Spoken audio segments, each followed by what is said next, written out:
आणि बुलेटिनच्या सुरुवातीलाच एक महत्त्वाची बातमी। अजित पवार गटाच्या नेत्या रुपाली ठोंबरे यांना नुकताच एक धक्कादायक अनुभव आलेला आहे।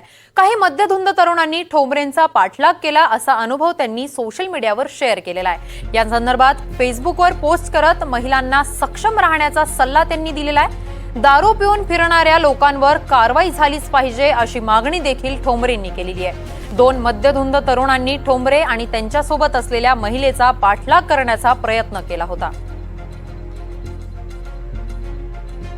तर या संदर्भात अधिकची माहिती देण्यासाठी स्वतः रुपाली ठोंबरे आपल्या सोबत आहेत। रुपालीजी, तुमचं एनडीटीव्ही मराठीमध्ये प्रथमतः स्वागत आहे। काय अनुभव होता, नेमकं काय घडलेलं आहे? भयानक अनुभव होता। काल संध्याकाळी बोरमध्ये पिसावरे गावामध्ये आमच्या बंधूच्या घराची वास्तुशांती म्हणून आम्ही सर्व महिला, नेमका ड्रायव्हर सुट्टीला होता म्हणून आम्ही आमच्याच ड्रायव्हिंग करत चाललो होतो। मधला जो गावातला इथला रोड आहे तो एकदम शांत होता आणि रोड तिथले खूप लहान होते। एका टू व्हीलरवर दोन मद्यपी गाडीला किक मारत होते। आम्ही ज्या दिशेला चाललो होतो त्याच्या विरुद्ध दिशेने ते खरे उभे होते, परंतु आम्ही पुढे जाताच ते दोन्ही मद्यपी गाडीच्या मागे जवळजवळ 1.5 ते 2 किलोमीटर आमच्या गाडीच्या मागे आले। रस्त्यात गाडी थांबू नको कारण का कोणच जवळपास नव्हतं, म्हणून जिथे एक लाईट होता तिथे त्या गाडी थांबली आणि त्या माणसाने आमच्या गाडीच्या पुढे ती गाडी आडवी घातली। मुळात विषय असा होता की दारू पिल्यानंतर जी विकृती होते यातनच गुन्हे घडतात आणि मी उतरल्यानंतर जेव्हा मी आरडाओरडा केला किंवा मी माझ्या स्टाईलमध्ये त्याला जेव्हा तिथं त्याला धाकधपाटा दिला तेव्हा त्या मद्यपीला लक्षात आलं की या रुपाली पाटील आहेत। तेव्हा तो मागे हटला।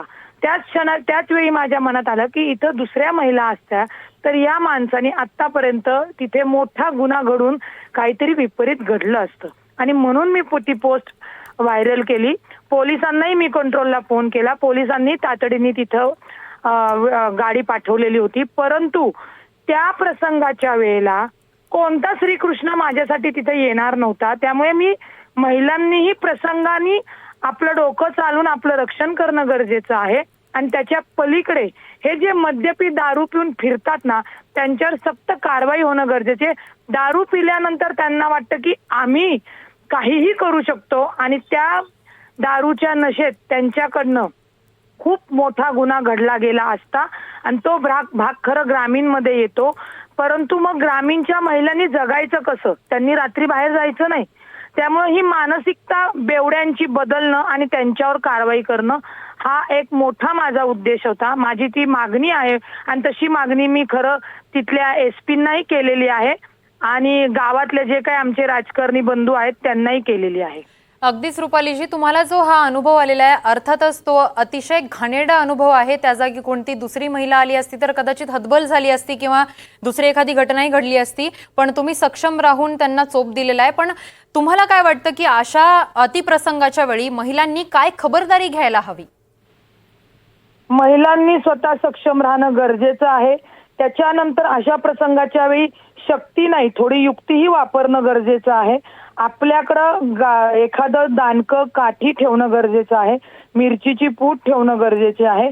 एक लक्षात घ्या, मी खरंच तुम्हाला सांगते कालच्या प्रसंगाने मी म्हणजे आपण सक्षम असून उपयोगच नाही। मी जेव्हा खाली उतरले आणि माझ्या मैत्रिणीला म्हणलं काढ ग ती बंदूक यांना दाखवते, तेव्हा ती लोक घाबरली। मी सांगतो की हे गुन्हे मी कोर्टात बघत असते।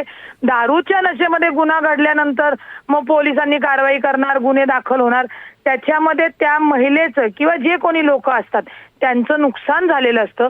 पहिलं ते नुकसान होऊ नये म्हणून प्रत्येकाने काळजी घेणं गरजेचं आहे। महिलेनी तर तेही सगळ्यात प्रथम ती काळजी घेणं गरजेचं आहे आणि मग त्याच्यानंतर कायदेशीर कारवाई सक्षमपणे कठोरपणे करणं गरजेचं आहे। अगदीच धन्यवाद रुपालीजी, तुम्ही तुमचा अनुभव एनडीटीव्ही मराठी सोबत शेअर केल्या संदर्भात।